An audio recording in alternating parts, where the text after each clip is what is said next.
We are starting just a couple of minutes early because I want to make sure that we're not having any technical problems this week. We are starting fresh and hopefully everything will go according to plan. It's really good to see everybody. Thank you so much for being here this week. As I mentioned, my name is Rachel and I can be found pretty much everywhere as well for pearls. This is a podcast about spinning and knitting with your hand spun, weaving with your hand spun, basically being yarn makers and learning as much as we can about how we can manipulate our fibers and what we can do at the spinning wheel and on the spindle to make the best yarn that we can. So I want to welcome everybody here. I know, Diane, you're just here for a couple minutes, but it's so good to see you. Karma, Kelly, San, Becca, Sarah, Judy, thank you so much for being here, you guys. It looks like some people are having breakfast, Swedish pancakes with raspberries. That sounds amazing, Diane. I'll be walking on the elliptical. Oh, that's awesome, Karma. Good for you. Good to see you, Kaylee. Thank you so much, everyone, for being here. It is Sunday, April 26th, 2020. We have a really, really packed show today, and I did have one announcement that I wanted to make that I didn't get an opportunity to make last week because of everything that was going on and all of the technical issues that we had. So thank you so much for your patience last week. I did edit the episode to exclude some of those technical issues. So if you didn't see the live chat replay when you were watching the episode from last week, that was episode 147. The reason is because I edited that part out, and so then you can't watch the live chat on YouTube once you've edited the video and whatnot. So it's a little bit annoying, but it is what it is. And I just really appreciate you guys and your patience. So part of the reason why, and the wool streamers who are here on Friday already know this, so I'm sorry for a little bit of repeat. Hi to Maggie and Tammy and Glenda and Allison. Part of the reason why I was so off last week and I found this out later in the week, it was like on Wednesday that we finally figured out what was going on. I had eaten pine nuts on Friday, Saturday, and then I had them again later on Sunday after the live stream. And if you guys have never had pine nut syndrome, I wouldn't wish it on my worst enemies. It is absolutely awful. It's just something that can happen in the subset of the population. I just put a link about it in the live chat, so it's there. Basically, you can have this sort of genetic reaction. It's a very small subset of the population to pine nuts, and it creates this metallic penny taste in your mouth, and it's your whole mouth gets taken over with this feeling of pennies. And I didn't know that was what was going on, and it's been happening off and on for the last sort of 12 weeks or so. And we've got this recipe that I introduced about 12 weeks ago that has pine nuts in it, and so it's been happening off and on. Anyways, it can last for up to 3 weeks, and it just is so hard to talk. So all of the live streams for the last few weeks have been really, really challenging. And my GP and I went through everything. On Tuesday, I had blood work done. In really severe cases of iron deficient anemia, you can have this metallic taste in your mouth. Anyways, we finally figured out that it's this pine nut syndrome. So I have breath mints in my mouth, and I have more in front of me. And it's just to keep my mouth moist so that I can talk properly. But it has just been awful, and it can last for up to 3 weeks. So I'm a week in. The last time I had pine nuts was on Sunday. It hasn't really gotten any better over the course of the week, but it's not as intense as it was last weekend. So last Sunday was just absolutely the worst day ever. So I'm hoping that it'll pass over the next few weeks and that I'll be back to normal. So thank you for your patience and your thoughts and your kindness. It's not an allergy. It doesn't cause any swelling or anything like that. It just causes this feeling that you've got pennies in your mouth. It's more uncomfortable than anything, and it's more of like a mental game than anything, because you know how anything in your mouth, it's right there. So it's so intense, right? And you know, being at work with the masks on and our goggles and our N95s and the face shields, and it's just been horrible. So I actually have been like, carrying around like Tic Tacs basically, and keeping those in my mouth. So anyhow, thanks you guys.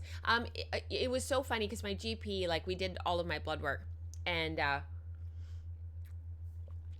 everything came back normal. Like my iron was normal, my kidney function, my hemoglobin A1C, for those who are more medical, was 4.5.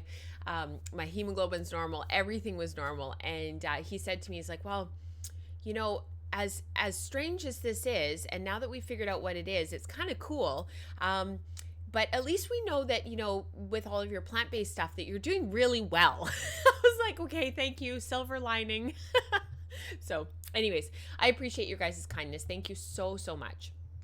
But yes, last Sunday was a very, very challenging day. So one of the things that I wanted to talk about, and one of the things that I wanted to announce, was the fact that we've got this yarn substitution content coming up. And I'm super excited about it. I've been working on it for a very long time. I've already been fielding questions about it and fielding, sort of, if I have this fiber or I have this yarn and I've already spun it, what do I do? And it just like wanting to know how to get started. And of course the content is going to go live in May. So if you're a subscriber to the How I Spin content, this is that content, the How I Spin content. It's part of the co-executive producer and up. So anything from the co-executive producer tier on Patreon and higher will get you access to the How I Spin vlogs. And then if you subscribe to the attentive spinner tier and higher, you will get access to the transcript that is a downloadable PDF that comes out every month with the vlog. Along with this content, because you guys have been asking lots of questions, this is an ongoing discussion that we are constantly having in the Slack channel.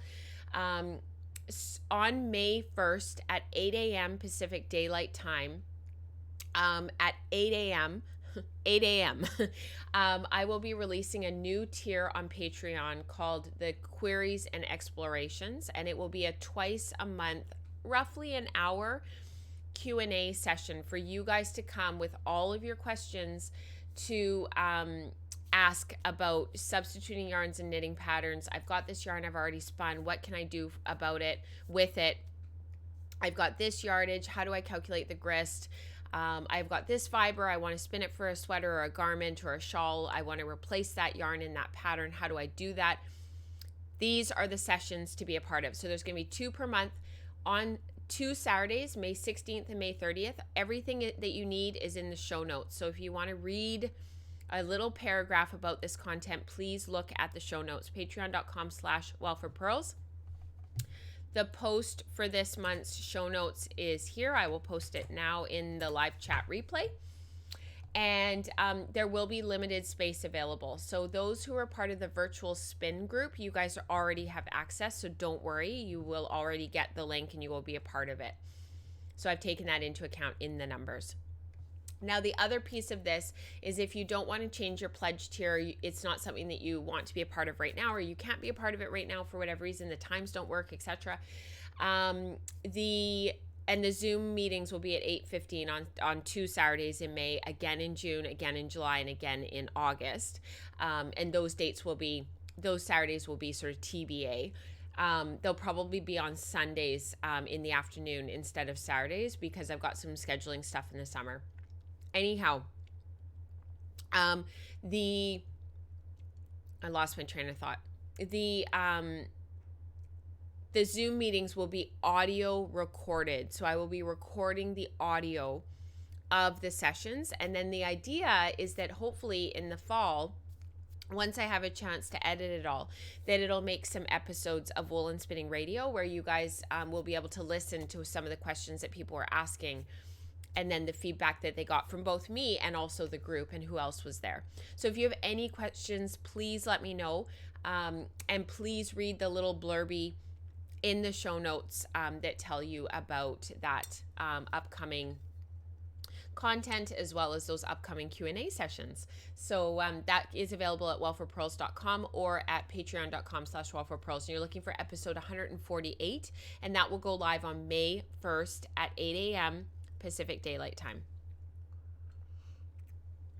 The reason why I didn't make it go live sooner like I normally do ahead of the first month is because the content is not available until into May.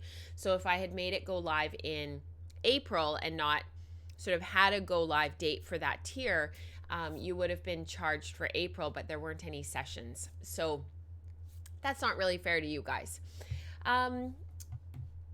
Don't forget, in the show notes, there's a link for the Wool and Spinning newsletter. I didn't send one out for April. I just didn't get to it, but we will be resuming that in May. And then we have the soft cover of How I Spin a Sock Study available still at blurb.com. If you would like to get a copy of that book, you can go there. And if you're a part of certain pledge tiers on Patreon, there is a special offer going on right now that you can get access to the ebook for free. So please have a look at your pledge tier if you're not sure if you qualify for that. All right, so in today's episode, we've got some community participation, 0 to Hero. We've got some Made with Love alongs. We've got 51 yarns, Group A and Group B. And then I have a ton of stuff to tell you about. It's all here under the lights, if you will. So yeah, we're going to get into that stuff pretty quick. So let's roll the credits. I'll have a quick look at chat.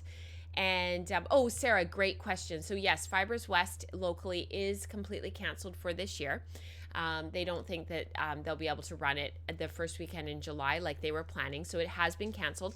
All of the instructors and lecturers have been contacted and asked to present their content next year at Fibers West 2021. So I have already emailed them back, Brenda and Elizabeth, and I have confirmed that I will be teaching my workshop and I will be lecturing as well. So yeah, I will be teaching, Sarah, and I will be there. So please sign up for the class and for the course.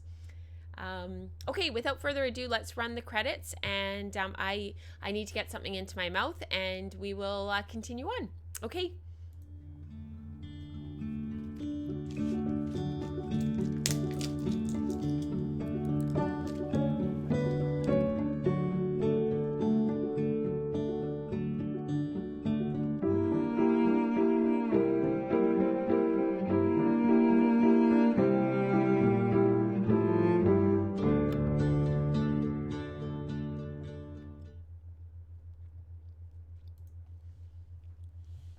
All right.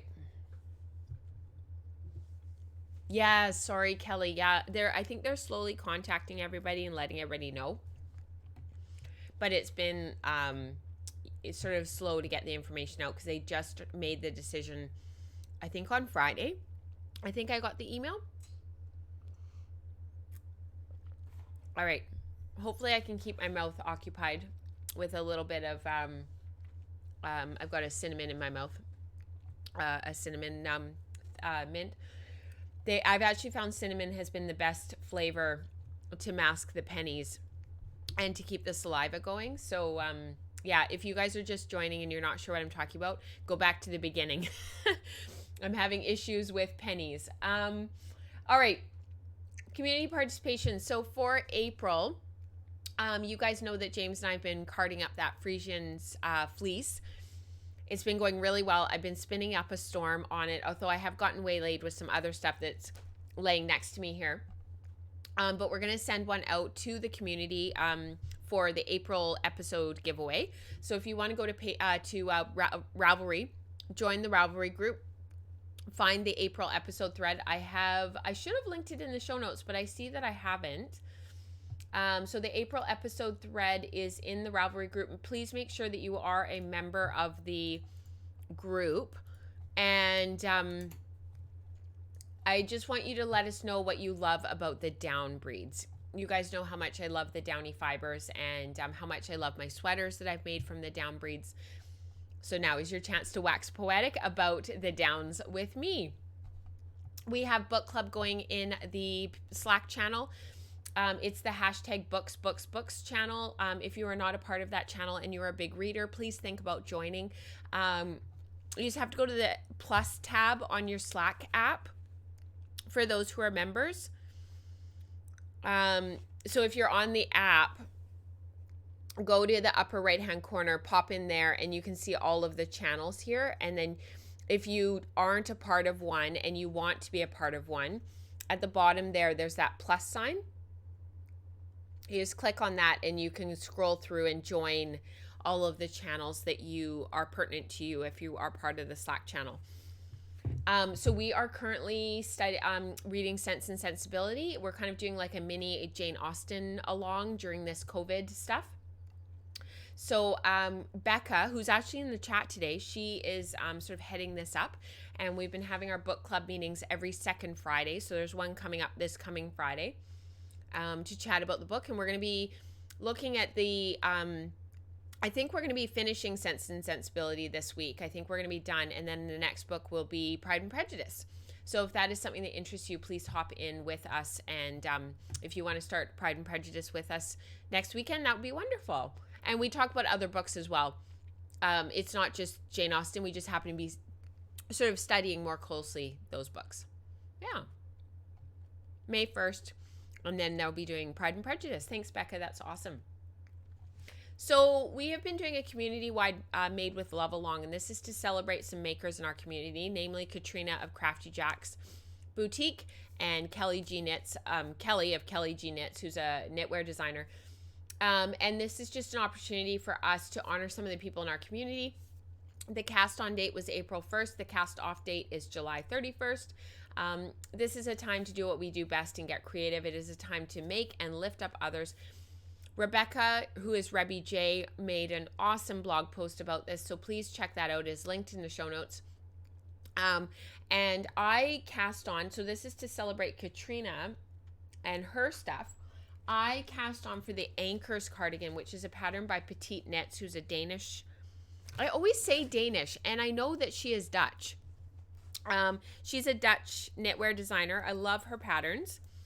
I have not worked on this because of something else that I've been working on, but this is my progress thus far. And this is her Be Fabulicious colorway yarn base. And I very rarely work in commercial yarns, but I really wanted to try this yarn after she'd given me a little sample. And I just love it so, so much. So this is a one-of-a-kind colorway that she had dyed up. There were 4 skeins in total. 2 of them went out to somebody else, and then I got the other 2. And actually, I do have the ball band.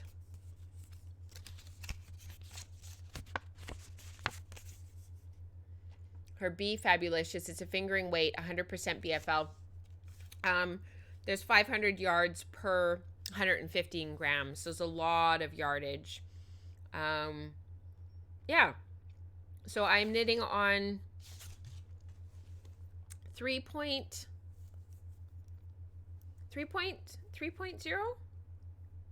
or at least, yeah, 3 millimeter needles. And I'm getting roughly 8 stitches to the inch. Yeah, I just love this pattern. You do yoke increases with the ribbing, and I'm just loving it. I have had to put it aside, so I'm glad that I got as much done on it as I did. Because I have been working on my Ashford article and wanting to get that wrapped up and ready to go for them. And so I have been working on some other stuff. But I wanted to share with you one of the Made with Love Along projects that Rebecca had actually contributed. This was her finished yarn. Isn't it beautiful? This was in post 134 of the Made with Love Along thread on Ravelry. And she says, wish granted, I still need to post nicer pics of it, but the top skein is fractal. And the lower right one is a traditional 3-ply with the colors lined up in plying. I think they will make very fetching fraternal socks, but I won't let myself start them until I'm through the wrinkle that has been languishing. That's one of her other projects. And I just love this yarn so much. When I saw it come through the feed on Ravelry, I had to share it with you guys. She just did a beautiful job. Rebecca's spinning has, I have watched her go from sort of a beginner spinner 3-4 years ago to being just an absolutely beautiful intermediate to advanced spinner. And it's just been amazing for me to watch that progression. And this yarn is just beautiful. And when she was here and we podcasted together and she showed her Arctic berries yarns, just amazing, beautiful, beautiful yarns. So yeah, that has been her project for her Made with Love Along. Yeah, you're right, Karma. They're absolutely gorgeous. Welcome, Lane. It's good to see you here at the live stream. Yeah, I always say Danish, and I know she's Dutch, San. It's so funny. Like I know that she's not Danish. She's Dutch. She's from Denmark. Or sorry. Oh my goodness gracious. She is from Holland. Um yeah. So my best friend from high school, he actually lives in Holland. He emigrated there. He's originally from Australia. Came to Canada when he was 8 or 9, and we met in high school. We were best friends through high school, best friends through university. His mom always thought that we would end up together, but we were too different, and we never had that kind of a relationship. Anyways, he met a Dutch girl. Colby was amazing. She was like just this great person. Anyway, she really wanted to go off traveling for years and years. And they did a little bit, and they traveled a little bit together, and then they decided to part ways. But he went back to Holland because he had a visa that he was able to stay for another year or two. Anyways, that was 15 years ago. He did meet somebody else, and they have 2 kids, and they live there. I've been to Holland quite a few times. I love Amsterdam. I've been outside of Amsterdam. I love the country. Anyways, I don't know why I have it in my mind that she's Danish, because she's Dutch. It's on her Ravelry page. So anyways, it's just one of those things. I've got like this mental block about where she's from. And I messaged her on Ravelry too to ask her a couple of questions, and she responded right away. Like, she's super, super, super nice. So yeah, she's just lovely. Yeah. Anyways, just watch. I'll wax poetic about her and talk about her, and then I'll find out that she actually is Danish. Yeah, I'm just looking to see. Love the Netherlands. Yeah, it's such a beautiful and relaxed country. Oh my goodness gracious, she is from Denmark. That's why I keep saying she's Danish. She is from Denmark. You're right, Pernille. She is. She's Danish. You're right. Oh my goodness, that is so funny.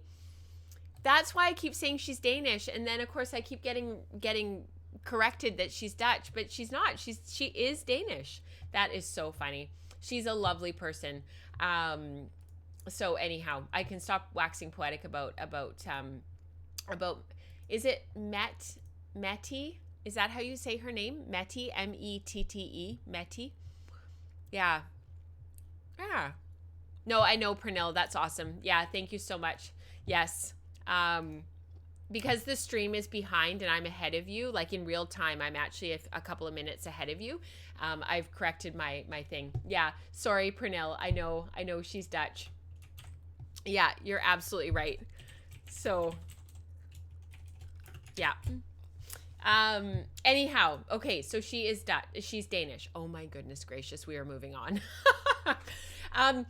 Our Zero to Hero make along. So this was something that we've been working on over the course of the year 2000. This was something that we started way back at the beginning, and we ran through 2018, 2019, and it kind of fell by the wayside in 2019, and then some people asked if we could resurrect it, which I thought was an awesome idea. And so Christina actually shared in her recent spinning this project that she's been working on, and it's just so great to see people's projects as they're going, because like, what a huge amount of yarn to spin. This was that fleece that I shared with you about I must have shared it over a month ago, and she was processing the fibers. So this is where she's at now. She's got yarn spun and she's actually casting on, which is awesome. So she cast on my Fleece 2 garment project, which is a mix between the easy sweater based on a percentages plus calculated shaping with the use of custom fit. So she's combining 2 different patterns. And she'll do the yoke color work as per the Nui sweater, which actually I'm not sure which pattern that is. I was going to look it up before the podcast and I didn't get a chance. But it's absolutely beautiful. It's a Suvi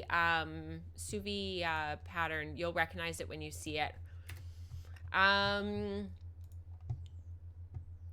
She has an extra 7 stitches for the steek, and she dyed the light silver yarn a gunmetal gray and made the mistake of rinsing each skein separately, which has resulted in an almost imperceptible color difference. So she's knitting in a helical fashion just in case it is noticeable, which is really smart. So she's changing colors as she goes around, which is really, it's sort of like a jogless jog kind of idea. She's changed her mind for the color work so many times, but now she's settled on one color only and is glad she took her time, as she is going to dye the silver Polworth, but instead she selected the creamiest locks to blend with Tessa silk to dye a mustardy gold color. It's going to be gorgeous. So think silver gray. She thought the silver gray would dye up a bit dullish. It's going to be beautiful. The gold color is on top of that gray skein there. Isn't that beautiful? So really, really, really lovely. Beautiful job, Christina. All right, 51 yarns. I'm going to speed up a little bit because we're going to run out of time here. This is Group A's True Woolen. So this is, I can never say her username, but it's Palma Kupu. It's one of the, I think it's Scandinavian. Yeah, she's from Finland. She doesn't have her name in her Ravelry profile, so I can never, like, if you don't have your names in different places, I can't put together who's who, because honestly I just can't keep up. So she tried to make True Woolen from her Kainu Harima's locks. I'm not sure how to say this. I'm pretty sure these are Finnish wool, or something Scandinavian. So I'm not sure what the translation is. That she hand carded first, and then she spun trying to get the rhythm of long draw. She got a nice soft yarn. It's beautiful. A little bit thick and thin with her short forward, but it was fun to try. I think she did a beautiful job. And this is kind of like what your first woolen yarns are going to look like. It takes time to to get the rhythm of long draw for one, and then also to get it consistent. So really, really well done. Now Group B has been working on, the photo didn't load properly, so let me just load the photo for Group B. This is Linnea's stuff actually, and it's just absolutely gorgeous. She has been working on some sampling. This is her down wool and down like wool. So I wanted to share this because of our Frisian that I've been working on. Her sample here is not true down wool, but a down like according to the books. She did not have a true down in her stash, so she went from some Kent Romney. Beautiful choice. She doesn't know why it's called Kent, but I can imagine that the wool is from the Kent area. Exactly. It was spun from a commercially combed top with a short forward draft. The Kent Romney is such a pleasure to spin. It almost spins itself. I find that with a lot of the down wools, especially if they're processed really super nicely, they do tend to spin themselves. She spins to 3 bobbins, breaking the fiber into 3 equal parts, splitting it to make it easier to spin, and then pre-drafting a little. She spun it worsted short forward draft, trying to keep the loft and puffiness in the spinning and not squeezing the life out of the singles. And she put a good amount of ply twist into it. She did, Linnea, you did, but it made such a beautiful yarn. And look at that knitted swatch. Isn't that gorgeous? The knitted sample shows her inconsistencies in her yarns and her knitting, but the overall yarn is nice. I would say that it's, I don't agree. I think it shows off the yarn beautifully, and I think it shows off the your stitches and the definition and stuff, but I don't think it shows your inconsistencies at all. Like, to the untrained eye and somebody not being hypercritical, where you're sitting there looking at the swatch like this, I think it just looks like a knitted swatch. If we put all of our hand spun yarns like this sweater, I don't have one within reach, but like any of our hand spun samples, I mean, what makes us human is that there aren't absolutely perfect. There's inconsistencies in this yarn, and like you'd never be able to tell. So I think your sample is just absolutely beautiful, and I would encourage you to make a bigger project with this yarn if you have enough fiber. It's just beautiful. Really, really well done. You have to remember too, you're spinning white wool. and you have a white swatch. So your stitches are going to be sort of more obvious, if you will, in terms of like the inconsistencies, if there are any. Remember too that when you dye the yarn, or if you get a friend to dye it, or whatever you decide to do with the yarn, it's not going to be so obvious. Like this started off as being a lighter color, and I over dyed it because the dye broke when they dyed it. It was seconds at the Sweet Georgia studio. I'll post a photo of the original of the pattern, of my project. This is the featherweight cardigan that I knit. It's hand spun Polworth and silk, I think. I'll just post it in the live chat replay. And I think it was Polworth and silk that I had spun it from. Yeah. And it was in the Cloud Break colorway, but the dye had broken.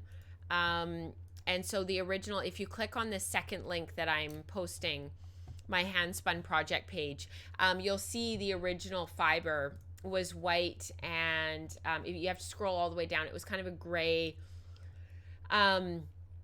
with some white. And when I knit it up, like it was very, like you could just see everything, all the inconsistencies.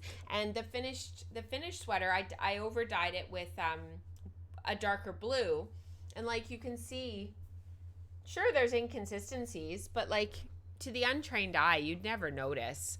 And I modified the featherweight by making a twisted rib. Now, funny story, this sweater was too small for me when I finished it, like in the sleeves and the yoke and everything. But it actually is too big for me now. And so I'm going to actually wash it later, because it's been hanging in my closet for quite a while. And I'm going to wash it later, and I'm going to see if I can, I'm going to spin it in the washing machine and just see if I can cinch it down a little bit. Because now I could see that I'm going to wear this a ton.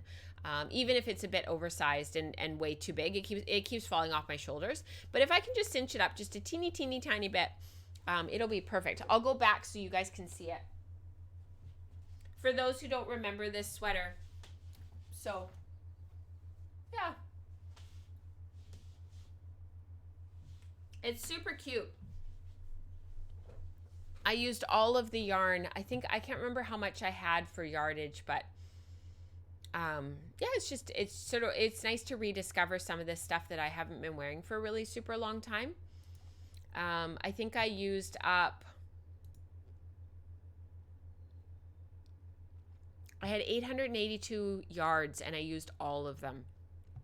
And I knit it on 4mm needles. So the whole sweater was knit on 4mm needles for a nice loose open gauge. And it's just, the problem is it's like there's just a lot of fabric. So, but it'll work really, really well over like a blouse. So, all right, let's talk about some of my projects. So my Make 9, I've been doing some updating, and I linked everything in the show notes. But basically what happened over the course of this past week is I had a little bit of an existential crisis, and I think part of it was I wasn't feeling great because of my mouth, and I was trying to figure out what to do. My wrist was really hurting from knitting with my Gotland Romney fleece, and I was just sort of feeling a bit like, oh my goodness gracious, nothing is working out. So I had a big chat with Katrina, and she just totally came to my rescue. And basically what I was having trouble with was I had spun these yarns for the review of the eSpinner and the article that I had written for that I'm in the process of writing for Ashford. So right here is Fractured Dawn on Targhee Bamboo Silk, and then there's the Pasuta on Targhee Bamboo Silk, and then there's 100% Targhee, which is the Arctic Berries colorway. These are all Crafty Jack's colorways and bases and stuff. And I contacted Katrina, and I was like, everything that I've tried is just kind of not working. And I'm not really sure what to do, and I want to use these yarns in a project, but I'm not really sure. The camera's blown out because the light is coming in, and the light has shifted since we've been podcasting, so I'll hold stuff up so that you can see it, and I'll move the cameras around. So anyways, we had a really great chat on the phone, and I ended up going over to her house and doing some social distancing shopping. And we talked, and I said to her, I'm like, what if I just didn't try to use the yarns altogether? And this is something that I've been really doing more and more often, is not using my yarns together like I sort of normally would, and using them separately. Like my fin study, I ended up not using all the yarns together.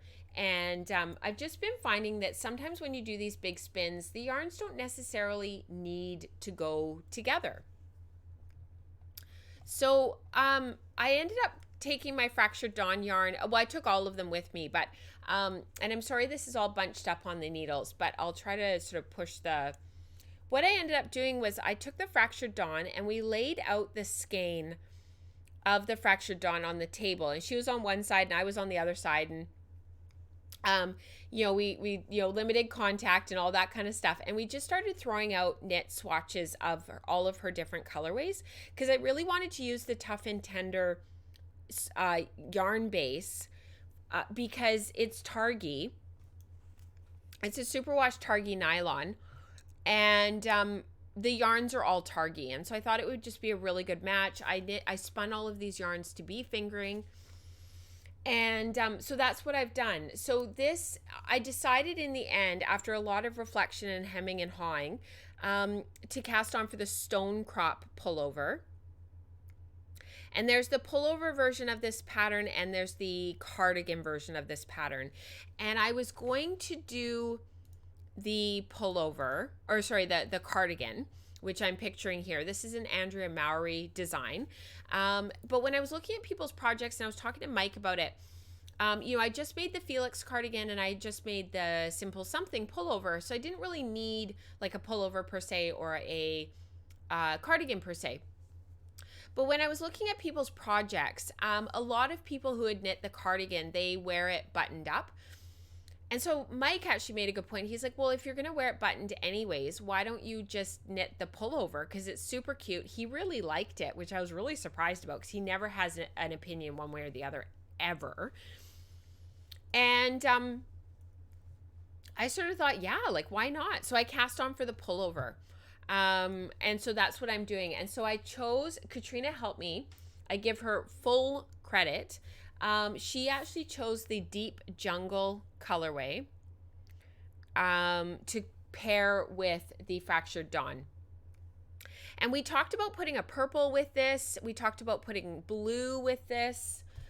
This is one of her newer colorways. It's ocean. We talked about putting ocean with this. That would have worked. We talked about putting one of her purple colorways together with this. We talked about you know how the fractured dawn has like this camel kind of colorway in there? So we talked about putting one of those colors with it.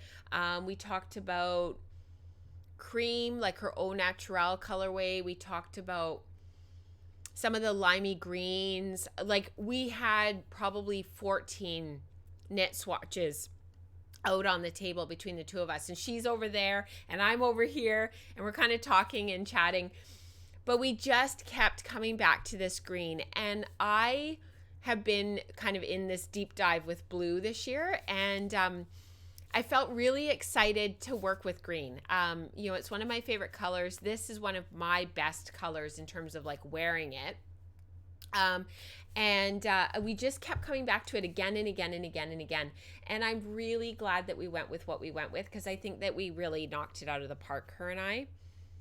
So that's the color work. And then at the top here, there's the baubles, right? So I misread the chart and I did baubles every single gap. So there's like a rib stitch in between, and then the baubles are set off by these cables. And I had done a bauble, bauble, bauble, bauble, bauble. Like I had twice as many baubles as what I was supposed to have. So I was down here at starting the next set of baubles when I realized that I had made a mistake. And so I texted her. It was like 9:00 at night.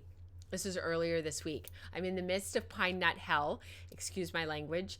And I figured out that I'd made this big mistake and I had twice as many baubles up here. So I texted her and I was like, I know what you're going to say, but would you rip the yoke knowing that you've made this mistake? And she was like, do you really want to know? And I was like, yes, I'll just close my eyes and squeeze them shut and I'll pretend that I'm not really hearing you. So I ripped it all back. So the good thing about it, the silver lining, if you will, was I was really torn about doing size 1 or size 2 of the pattern because I wasn't really sure if I wanted it to have a little bit more ease, to be a little bit more fitted, a little bit of negative ease. You're making these yoke increases, but because you're knitting in the round, and you can't use really big needles. I mean, you could change them out just to try it on the dress form or whatnot and put on a bigger needle, a bigger cable. But I hadn't done that. So the good thing about it was I was able to pull the needles out. I threw it on my dress form, figured out the sizing.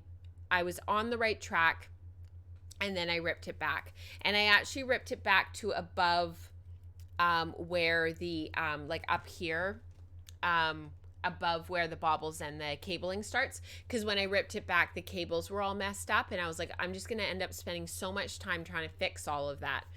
So I ripped back to the one row above when it had just been stockinette right after the short rows for the back neck shaping, and then I knit again. So this took me the better part of the last 3 or 4 days to fix, but it was worth it. It was totally worth it. So yeah. Oh, thank you, Pernell. Yeah, that green, the green is stunning. If you can wear this color, oh my goodness, like it is such a stunning color. I think Kelly's, your new shawl used this color, didn't it? It used this color with one of the other colors. I feel like it did. I don't have access. I can't link the pattern right now, but I feel like it was this colorway with one of the other ones, right? So the base color of the sweater is all one color. Yes. I'm not combining the blue and the green. No, you're right, Allison. So the whole sweater will be the green all the way down. So I've got 2 skeins of this. And actually I might need to get a third one from Katrina. I'm not sure. I'm hoping not, but I'll have, I've got the 2. I'll pick up a third one if I need to, because she still has more in this dye lot. And then the reason why I have the blue is because Pasuta and Ocean go beautifully together. So I got all excited because I was like, who needs to pick between a pullover and a cardigan when you can just knit a second sweater? Because, you know, that's the normal thing to do. So I might do that. I'm going to see how this one fits, and then I might go back and do the cardigan. In Pasuta and Ocean. So that would be that combination there. The thing is, when I got home, this Arctic Berries and Ocean go really beautifully together. So I had kind of thought about maybe doing a shawl. The thing is, I still have the Pacific Blue Targhee to spin, and I've earmarked that to go with this. So this is going to be spun with the Pacific Blue. I'm just going to put this aside and until that is spun. And in the meantime, my plan was to actually do a shawl with these 2. There's a shawl by Judy Marples that I really like. That's a garter stitch where the variegate runs in the background. And these 2 together would just be absolutely perfect. So that was actually the plan for these 2. But I'm enjoying knitting this so much. Although it's a lot of knitting, it's very knitting intensive. It's not a fast sweater by any stretch. I am loving this so much that I might do another one. Famous last words, right? So there's that. Yeah. Thank you, you guys. Yeah. It was the perfect solution, Kelly. And, you know, I think sometimes when we try to force things together, and we're trying to use things together and we're trying to, you know, it just, sometimes it's like, you know what, it's just, sometimes you just have to let it go, you know? So yeah, so I'm excited about these 2. I'm going to leave this till the summer. I've put it in my vase that I've got that has all of my yarns and stuff and all of my upcoming projects. And I'm going to basically just get to it when I get to it. I am probably going to get another skein of the ocean from Katrina so that I've got matching dye lots. So this is a really fun project that I found this past week. This yarn is Pacific Spirit. It was a colorway from Spinzilla 2016, and then I spun this up in 2017. This yarn, it was part of my, no, sorry. I had two braid. Okay, let me back up. The colorway was Pacific Spirit from Sweet Georgia. It was a Spinzilla 2016 colorway. And I had 2 seconds braids of it where the colors hadn't bordered properly. And so they would throw them in the second spin. So I grabbed 2 skeins of it at the time at Spinzilla in 2016. And in 2017, I took one of the braids and I carded it up. And then in 2018, I threw the other braid in my Spinzilla, in my Spin the Bin thing. Bye, Maggie. Good to see you. And I had spun a 2-ply lace weight. I had shown this on the podcast eons ago. And I just split the braid in half, stripped it down, and spun end to end. And this was when I very, very first got my Magic Craft Susie. So I was kind of putting it through the paces and just kind of getting a feel for it. The yarn came out a fingering weight, 6 to 8 inches per stitches per inch on 3mm needles. That's kind of where this came out. In the meantime, I had carded up the other braid to see sort of if I could do like a, fraternal sort of shawl sort of idea and find a pattern where it would feature the 2 yarns and they could play off of each other, or maybe a sweater where you'd have the striping and one would be the carded and the other one would be the striping. Anyways, this project, for some reason, the bobbins, my Lendrum bobbins, which are right here now, you can see they're full. They had all of the singles for the yarn on them in a bag stored. I don't know what I was thinking. So I found them when I was cleaning up when Rebecca was coming. And I just thought, like, what the heck, Rach? Like, why didn't you ever ply this? I figured out when I pulled it out the reason why I didn't ply it. It's because I had about 6 of the carded nests left to spin still. So what I did this week, I think it was on like Tuesday it was on the Wednesday or Thursday. I pulled it out. I threw the bobbin on my Lendrum and I was like, I'm not doing anything until this is done. I was sitting outside. The kids were playing. I was spinning on our porch. It was absolutely lovely. I spun up the rest of the singles. I threw them on my Lazy Kate immediately and I plied it up. So this is the finished yarn and it's really, really lovely. I'm really happy with how it turned out. It's lovely. The spinning is not super, super consistent. It was from Carded Prep. I was also not as consistent of a spinner back then as I am now. But I really like how the yarn turned out. You can see how when you hold the 2 yarns together, you can really see how, like, the carded one, I really lost a lot of the brown. I lost some of the blues. I lost that really bright lime green.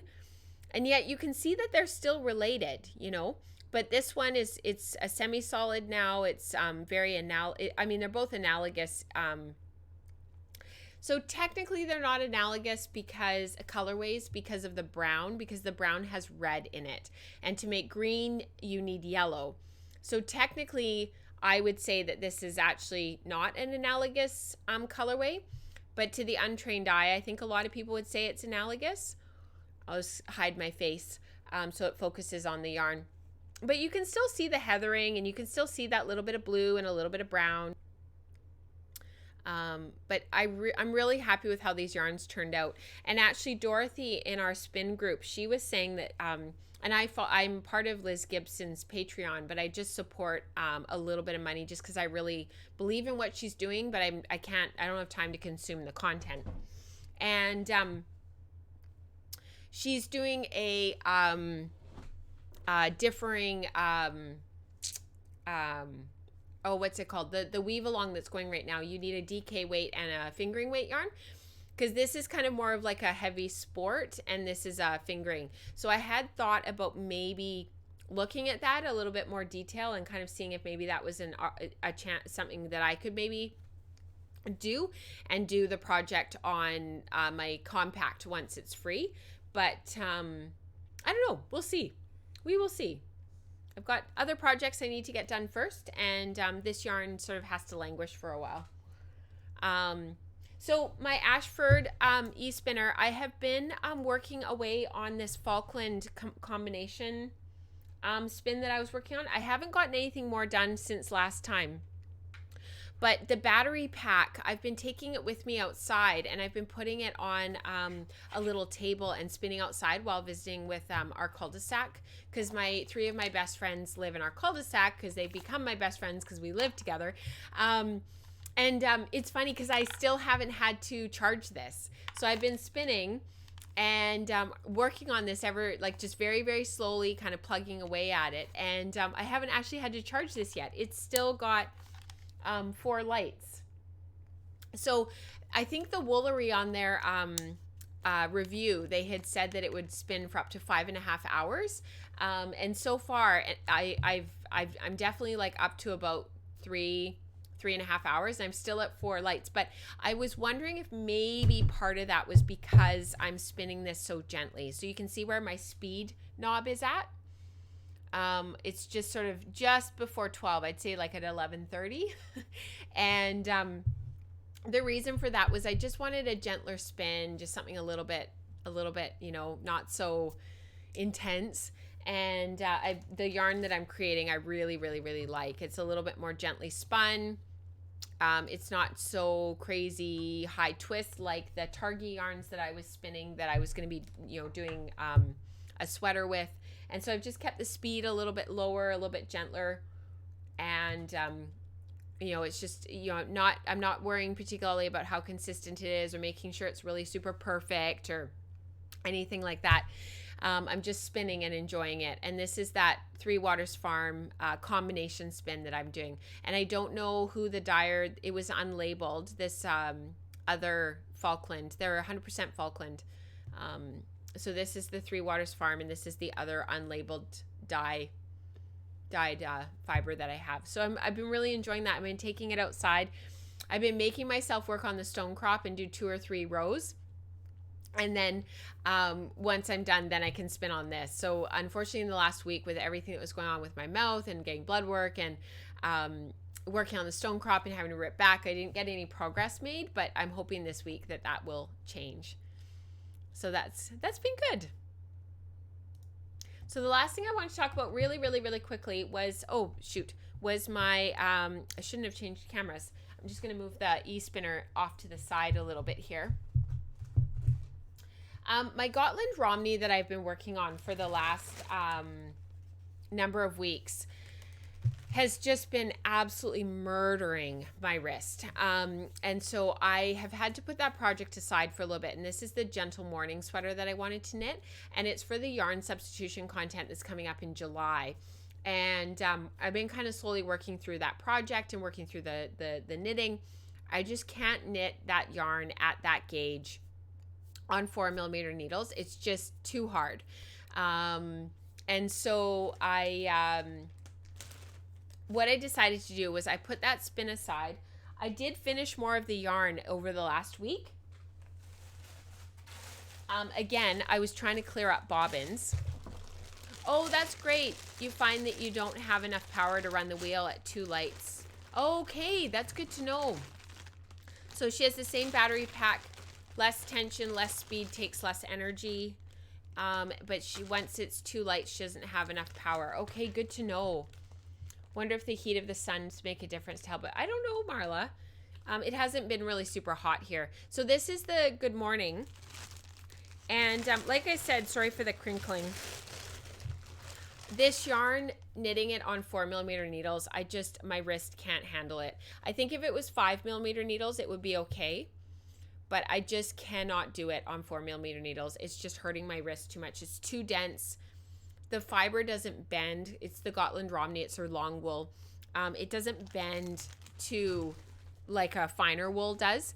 And so what I did is, because I'm absolutely obsessed with this sweater, and yeah, that's right, Becca. Eve had actually suggested weaving with it. Part of the problem is that my looms are both full right now with those really complex houndstooth towels, and I haven't had a chance to weave because of having the kids at home. And I want to, and I want to get on my looms, and I just have not had a chance, and it's been kind of killing me. So anything with weaving right now, I'm just like, I can't. So I need to decide what I'm going to do to try to get the looms free. I'm thinking that I might try to do like half an hour of weaving every day. Set the timer and just weave for half an hour and just kind of try to like at least get one of the looms free, because those projects have been on there for a long time, and I want to get a move on. So what I did was I went into my stash to try to find something that was a little bit gentler for me to knit, but I could still create the same yarn. So I pulled out some Cheviot that I've been wanting to spin for years, and I threw it on my Lendrum, which is why I was trying to get bobbins free. There's always a method to my madness. And I'm spinning it just short backwards. That's my 2-ply sample. I'm spinning the singles between 22 and 24 wraps per inch for a finished yarn of about 12 wraps per inch, because I want a finished DK yarn. And I want it to be a little bit slightly lighter so that the yarn can really bloom in its stitches, and that makes it takes into a little bit of account the bloom and the poof that we'll get when I wash it and when I finish it. So my 2-ply sample is there. 2-ply, and the yarn's roughly 15 to 16 wraps per inch finished. I'll bring it up here. So these are my bobbins, and I've got 2 of them done. I've got a third one downstairs that's like 3/4 full, and then this is how I've been prepping the fiber. So I had a pound and a half. My plan is to spin the whole pound and a half and just get it all spun up, and then whatever I use in the sweater I use, and you know, whatever's left I can use in something else. So I've been just pre-drafting it really gently, just very, very, very lightly pre-attenuating the fiber. I was actually going to spin this on my eSpinner and throw the Cheviot on there, and then I was just going to like split the fiber into 3 piles and spin an equal amount to each of the 3 bobbins and then ply from there. But in the end, I decided to keep spinning this project and not take it off, and keep spinning my combo spin as sort of like a relaxing side spin, because on my Lendrum I can spin very quickly, and I can get the bobbins filled very, very fast. So I'm hoping I can get the first 2 skeins plied today of this and get it finished and sort of get it off. And then I'll be off to the races spinning more singles and getting it all plied up. So this Scotland Romney I'm going to put off to the side for now, in lieu of our yarn substitution content. And I'll hopefully come back to it in the summer, after I have a chance to sort of, you know, get the yarn sub content out, get that finished, and then look at the Scotland Romney. The other thing is that because it's such a beautiful yarn and it's got such a high sheen, I was looking at some patterns on Ravelry. One of the Joji Locatelli patterns, actually, I thought would be absolutely perfect. One of her shawl patterns. I'm going to see if I can find it really quickly, because you guys will know it. It's got these big holes in the shawl. The Odyssey shawl. I'll link it in the show notes. Yeah, Cheviot's one of my favorite things. I just love Cheviot so much. I always wax poetic about the downs and the down-like breeds, and I just like have to laugh at myself, because I know there's others in the community that feel the same way, and I just love that there's other people that understand my love of some of this stuff. So I was thinking about that shawl because it's a really neat idea and a neat pattern with those big holes, and it is a DK weight, but it's knit on 5mm needles. So I sort of thought if I divided the yarn up into 3 equal bunches, I could dye it and, you know, do a gray and a green and a darker green, just like in her sample. And you only need 675 yards of actual yarn. And the neat thing about that is that's actually what I've already spun. I have about 800 yards of yarn spun already that's done. And so I sort of thought that maybe that would work for that. So yeah, it kind of made me excited to actually still use the yarn, but maybe just sort of pivot a little bit, because I really love the yarn. It's beautiful and it's so wearable. So wearable. It's very soft. Good job, Karma. She's still on the elliptical and she's just starting her cool down. Well done. I'm actually going to go out for a run after this. That's why my hair is all tied up. All right. The last thing that I want to talk about really, really quickly, and then we're going to say goodbye because we're almost at an hour, is my Ramona cardigan. So this yarn I actually bought at Custom Wool and Mills back in July. Or sorry, it's Custom Wool and Mills, but I bought it from that itty bitty yarn shop. That's what the yarn shop is called. In Whitehorse in Yukon. This is 70% wool, 30% nylon. It's the label says light 4-ply. I would say this is a heavy worsted. It is a worsted weight knitting yarn for sweaters or like for house socks. Like it is for like outerwear. It's not super soft, but it's not super coarse either. Like this, you can totally wear this next to your skin. This colorway is called Noble Feets, and I have 4 skeins of it. I had knit the Miss Marple in this yarn, and the reason why this yarn is really special to me is because I bought it on the day that my dad was diagnosed with stage 4 esophageal cancer, and I was in Whitehorse with my family, and I was on the phone with my parents and trying to decide if I should fly home and so on and so forth. So this yarn is like very special to me. Not in a sad way, just in a momentous occasion way, right? And this is one of those like, the book, A Stash of His Own. What's it? The Clara Parks book, A Stash of One's Own, or whatever that book is called. It's over there. I can't reach it. And people share stories of their stash and why their stash is so special. This is why certain yarns are so special. Anyways, I cast this on a couple of weeks ago because I just felt really excited and really inspired. I hadn't started the knitting yet for the Fractured Dawn, and was still trying to figure that all out. And so I banged this off in one weekend. I added some length to the body. And so in the pattern, I think the body is like 14 inches and I lengthened it to 16. But I still have a ton of yarn. So what I've actually done is I did do one button band because I wanted it to lay properly on the dress form.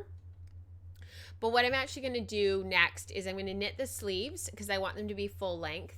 I'm going to knit the sleeves, and then if I still have yarn left, I'm actually going to rip out this button band and I'm going to add length to the body of the sweater. And I had thought about maybe ripping back up to here and adding a pocket and then doing the bottom ribbing.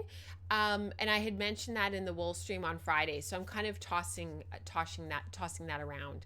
Stash of One's Own. Thanks, Becca. I knew you would know.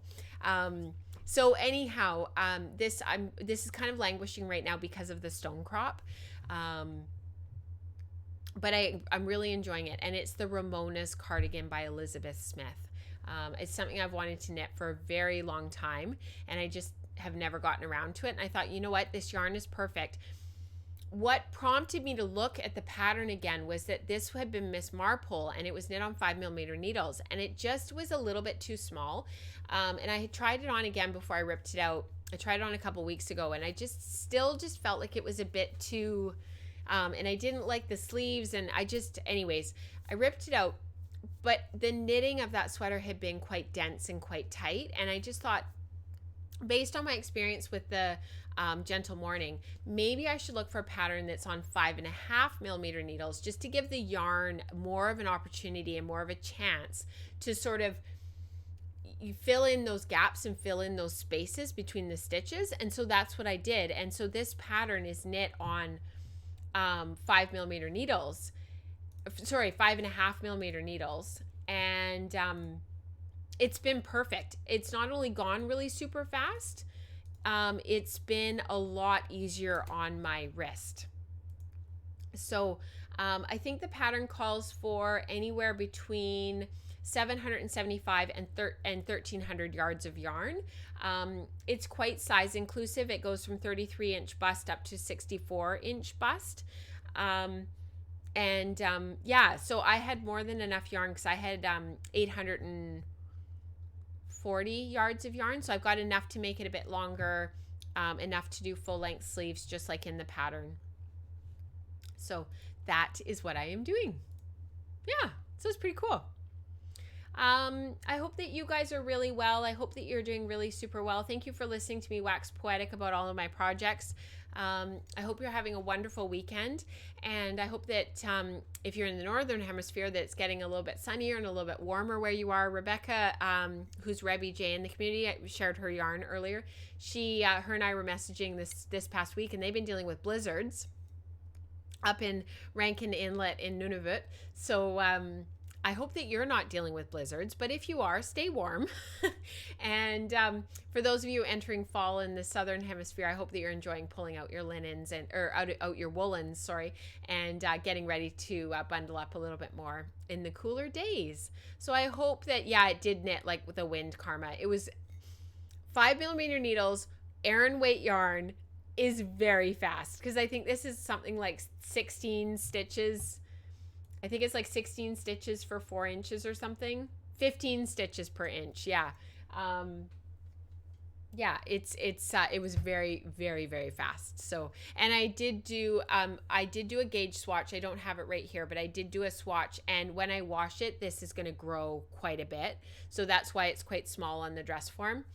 And the fronts don't match up, and it's because I got pattern gauge, so I'm following the pattern, but when I wash it and block it, it's going to grow. So that's actually part of the reason why I was thinking about doing the sleeves and then thinking about lengthening it later after I wash and block it to see how much it's going to grow, because I'm not totally sure. So yeah. Anyways, thank you for tolerating me having gum in my mouth for the whole time. I know it can make it a little bit annoying in terms of my enunciation and gumming something around, but it really helps me to be able to talk right now because of this pine nut syndrome. Just brutal. So I appreciate your patience and I appreciate your kindness around it. Thank you, Karma. I really appreciate you guys being here, and I appreciate you taking the time and spending some time with me. I always appreciate, I really enjoy doing the live streams and doing the podcast every week. It's something that is a highlight. It's something I look forward to. So thank you so much for being here. Until next time, happy spinning, happy knitting, happy weaving, happy dreaming. I'll talk to you guys in the next one. Bye.